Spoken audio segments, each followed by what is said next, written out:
So obviously आपने thumbnail देखकर click किया है। मैं आज यहाँ पे जो टॉपिक लेकर आई हूँ वो है how to improve a weak students. Mainly आप सब भी ये प्रॉब्लम्स फेस करते होंगे कि हमारा बच्चा पढ़ता नहीं है या पढ़ने में इंटरेस्टेड नहीं है या फिर थोड़ा वीक है। मैं स्पेशली एज अ टीचर, मैं प्रोफेशन से एक टीचर हूँ, मैं बस इतना ही कहना चाहती हूँ कि कोई भी बच्चा गधा यानी कि वीक नहीं होता है।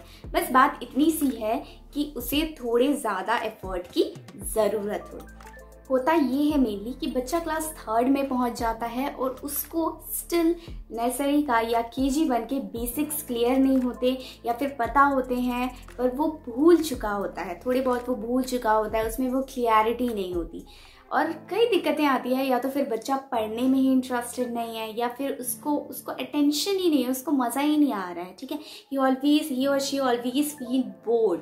तो उसके लिए कुछ बेसिक सल्यूशंस हैं जो मैं आपसे शेयर करना चाहती हूँ। इससे मैं ये तो नहीं कह सकती कि 100% you will get the result, but yes, इससे कुछ ना कुछ आपको प्रॉफिट होगा, इम्प्रूवमेंट आपको ज़रूर देखने को मिलेगी। ये सारी चीज़ें जो मैं यहाँ पे बोलने वाली हूँ वो 1 और 2 डेज़ के कॉन्सेप्ट्स नहीं हैं, आपको रेगुलर थोड़े थोड़े करके अप्लाई करने होंगे and let's see the results. और मैंने यही सारी प्रॉब्लम्स को लेकर इनके सल्यूशंस को 7 कैटेगरीज में डिवाइड किया है जो कि मैंने यहाँ पे मेंशंस कर दिए हैं। यहाँ पे जो फर्स्ट पॉइंट है वो ये भी है कि एक बच्चे के ना पढ़ने का रीज़न होता है उसके कॉन्सेप्ट्स का क्लियर ना होना। ऐसे में टीचर के लिए बहुत डिफ़िकल्ट हो जाता है कि आप अपने टाइम शेड्यूल से बच्चे के लिए टाइम निकालो। अगर आप वाकई ही उस बच्चे को आगे बढ़ाना चाहते हो या कुछ एफर्ट उसके लिए देना चाहते हो, आप चाहो तो आपके बिजी शेड्यूल में, जैसे कि यहाँ पे एक टाइम होता है असेंबली का, आपकी असेंबली के टाइम में उस बच्चे को अटेंशन दे सकते हो। And I think the second timing is of recess, ये जिसको हम कहते हैं ब्रेक टाइमिंग, जो 5 मिनट्स 15 मिनट्स, कई बार ऐसा होता है कि लंच ब्रेक भी होता है और उसमें बच्चे टिफिन बहुत जल्दी फिनिश कर लेते हैं। आप उस टाइम को यूटिलाइज करके बच्चों को सिखा सकते हो।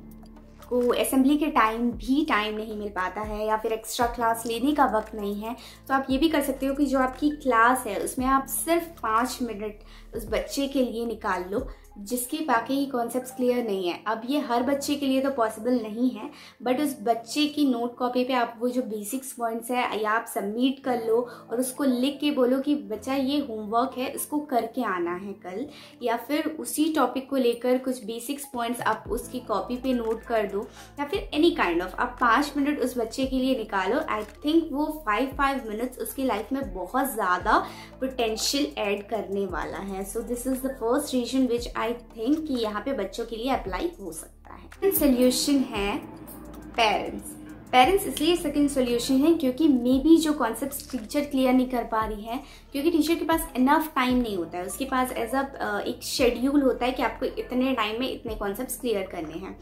अगर पेरेंट्स अवेयर हैं तो वो भी बच्चे पे इनफ पोटेंशियल ऐड कर सकते हैं। जैसे कि अगर आप 15 मिनट्स उसको पढ़ा रहे हो, मेक श्योर आप उसको 20 मिनट्स पढ़ाओ, बट जो भी पढ़ा रहे हो वो उसको याद हो, या फिर इवन आप 5 मिनट्स पढ़ाओ, बट मेक श्योर करो कि जो भी आप पढ़ा रहे हो वो बच्चे को याद हो। समटाइम्स ऐसा भी होता है कि जो पेरेंट्स होते हैं वो उतनी एजुकेटेड नहीं होते हैं कि वो बच्चों को इनफ एजुकेशन दे पाए। स्पेशली अब आजकल जितने भी सारे स्कूल्स हैं they are all CBSE schools, और ऐसे में अगर पेरेंट्स एजुकेटेड नहीं हैं तो वो बहुत ज़्यादा डिफिकल्ट हो जाता है कि वो अपने बच्चों को पढ़ा सके। इसलिए पेरेंट्स क्या करते हैं, उनको ट्यूशन भेजते हैं, लेकिन आप क्लियर नहीं होते हो कि ट्यूशन्स में बाकी ही क्या बच्चों को सही चीज़ें पढ़ाई जा रही है ना। तो अगर आपके बच्चे ट्यूशन जा रहे हैं, वो डेली आ रहे हैं, एटलीस्ट आप इतना मेक श्योर करो, उनसे पूछो कि आज आपकी मैम ने आपको क्या पढ़ाया है, किस टॉपिक पे पढ़ाया है। कोई बात नहीं, जब आप उससे इतना ही पूछोगे ना कि यस आज आपकी मैम ने कौन से टॉपिक पे पढ़ाया है, पॉसिबल हो तो 2-4 क्वेश्चंस उससे भी पूछ डालो। इससे क्या होता है, बच्चे का एक माइंडसेट क्रिएट हो जाता है कि हाँ मैं घर जाता हूँ, मम्मी या पापा मुझसे ये सवाल करते हैं, अगर मैं वहाँ पे रिप्लाई नहीं दे पाता हूँ तो वो हमें डांटेंगे या फिर जैसा भी, उनका एक माइंडसेट क्रिएट हो जाता है। इस वजह से ही वो थोड़ा बहुत अटेंशन देना स्टार्ट करते हैं। थर्ड पॉइंट ये है कि जो भी वीक स्टूडेंट्स होते हैं, make them sit in front. ठीक है। जो भी वीक स्टूडेंट्स होते हैं अगर हम उनको आगे में बैठाएं तो पहली चीज तो ये होता है, अगर आपने नोटिस किया हो तो जितने भी वीक स्टूडेंट्स हैं वो सारे बैक बेंचर्स होते हैं, उनको फ्रंट में बैठना बिल्कुल भी पसंद नहीं है। दे ऑलवेज फील बोर्ड और मतलब उनको एकदम चिढ़ होती है उस चीज से, that they don't wanted to sit in front. इसीलिए यही रीजन है कि वो पढ़ते नहीं है। सो मेक श्योर कि जितने भी वीक स्टूडेंट हैं आप क्लास में पिकअप कर लो कि जितने भी वीक स्टूडेंट हैं सारे फर्स्ट बेंचेस में आप उनको बिठा दो। इससे क्या होगा, उनका वो चाहकर भी पीछे पलट पलट के नहीं देखेंगे या फिर उनका अटेंशन बना रहेगा, उनका फोकस थोड़ा सा मच बेटर होगा और वो बदमाशी भी कम करेंगे क्योंकि वो टीचर के आई कांटेक्ट के सामने भी हैं। इससे उनके अटेंशन और स्टडी को लेकर फोकस के चांसेस बढ़ जाते हैं। सो मेक श्योर जितने भी वीक स्टूडेंट्स हैं आप उनको कैटेगरीज में आप उनको सेलेक्ट करो या फिर कैटेगरीज में डिवाइड करके उनको होशियार बच्चों के साथ बिठाओ या फिर उनको फर्स्ट बेंचेस में आप उनको सीट अवेलेबल कराइए। फोर्थ टॉपिक ये है कि जितने भी जो वीक स्टूडेंट्स हैं उनमें कॉन्फिडेंस लेवल की बहुत ही ज़्यादा कमी होती है, अगर आपने नोटिस किया हो तो, है ना। तो इसका हम क्या कर सकते हैं, जो भी टीचर्स, क्योंकि क्लास बहुत ह्यूज होता है, बहुत बड़ा होता है, उसमें बहुत सारे बच्चे होते हैं, जब भी हम उनसे क्वेश्चन करते हैं तो मेक श्योर करो कि आप जो जितने भी वीक स्टूडेंट्स हैं आप उनको पॉइंट आउट करके बार बार उठाओ कि आपको समझ आया। अगर समझ आया देन एक्सप्लेन दिस। इससे क्या होगा, उनके मन में भी एक डर होता है कि यस मैम पूरा पढ़ा के मुझसे क्वेश्चन करेगी, सो इससे अच्छा है क्यों ना मैं थोड़ा पढ़ने पे ध्यान दूं। सो ये ऑटोमेटिकली बच्चे का माइंडसेट में आ जाता है कि यस मुझे आंसर करना है तो मुझे पढ़ना होगा और पढ़ने के लिए मुझे अटेंशन और फोकस करना पड़ेगा। जब बच्चे को धीरे धीरे चीजें आने लगेंगी तो ऑटोमेटिकली उसमें कॉन्फिडेंस लेवल बूस्ट होगा, ठीक है। सेकेंड चीज जो हम इस टॉपिक पे कर सकते हैं वो ये है कि जब भी हम जो भी क्वेश्चंस पूछते हैं मेक श्योर करो कि आप उसको क्लास के जितने भी स्टूडेंट्स होते हैं उनको सामने लाकर वो क्वेश्चन पूछो एंड फिर उसको बोलो कि एक्सप्लेन दिस। तो जब बच्चा सबके सामने आएगा तो अलग से उसमें फियर हो जाता है, हेजिटेशन हो जाता है, तो वो मिटेगी वहां। सो इन सारी चीजों से उसका जो कॉन्फिडेंस लेवल है वो बूस्ट होगा, वो थोड़ा सा कॉन्फिडेंस तो जरूर बनेगा।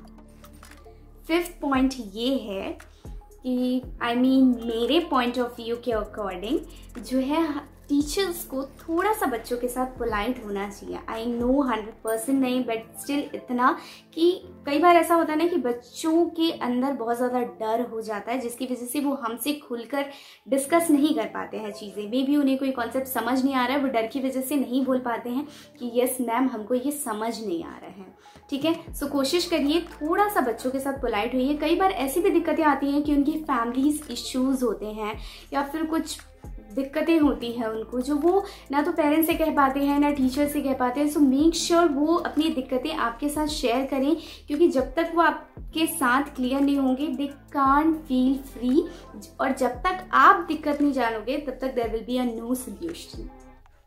6 पॉइंट है रेगुलर प्रैक्टिस। कहते हैं ना practice makes the person perfect, उसी तरह regular practice makes the person perfect. जब हम किसी चीज़ को कंटिन्यूअसली करते हैं, चाहे वो चीज़ें हमको आए ना आए, धीरे धीरे वो चीज़ें हमको आने लगती है। सेम उसी तरह अगर आप किसी भी चीज़ को एक बार पढ़ाते हो, मेक श्योर आप उसको थोड़े थोड़े करके रेगुलर प्रैक्टिस में लो, जिससे कि वो फोकस और कंसंट्रेशन पावर बनी रहे। So regular practice is must for weak student. 7 point वो है पैटर्न। मे भी बच्चों को आपके पढ़ाने का तरीका शायद समझ नहीं आता हो, तो इसीलिए अपने पढ़ाने का तरीका यानी कि अपने पढ़ाने का पैटर्न थोड़ा सा पॉजिटिव वे में चेंज करें। जैसे कि आप बच्चों को थोड़ा खेलते हुए हंसी मजाक के साथ आप पढ़ा सकते हो। कई बार तो ऐसा होता है कि छोटी छोटी चीज़ें करके ही या फिर किसी एक्टिविटी के थ्रू, किसी ग्रुप डिस्कशन के थ्रू, या फिर बहुत सारे वेज होते हैं, किसी फन वे के थ्रू हम बच्चों को वो चीज़ पढ़ा सके, वो चीज़ डिस्कस कर सके, जिसकी वजह से, या फिर आजकल तो बहुत ही इजी माध्यम अवेलेबल है, वो है smart class. It means digital classes और ऑनलाइन क्लासेस, जो कि बहुत यूज़फुल है अभी के लिए, अभी के बच्चों के लिए। सो आप वो सारी चीज़ें ट्राई कर सकते हो। अपना way of pattern, it means अपने पढ़ाने का पैटर्न थोड़ा पॉजिटिव वे में आप चेंज कर सकते हो, जिससे कि बच्चों को पढ़ने में बहुत मज़ा आएगा। इस तरह के कुछ बेसिक कंटेंट्स के लिए आप मेरे चैनल के साथ जुड़ सकते हो। हाय, मैं हूं निशा और इस चैनल पे इस तरह की वीडियोस आती रहती हैं। If you want, you just can subscribe to my channel. Thank you so much for watching my video. Thanks a lot.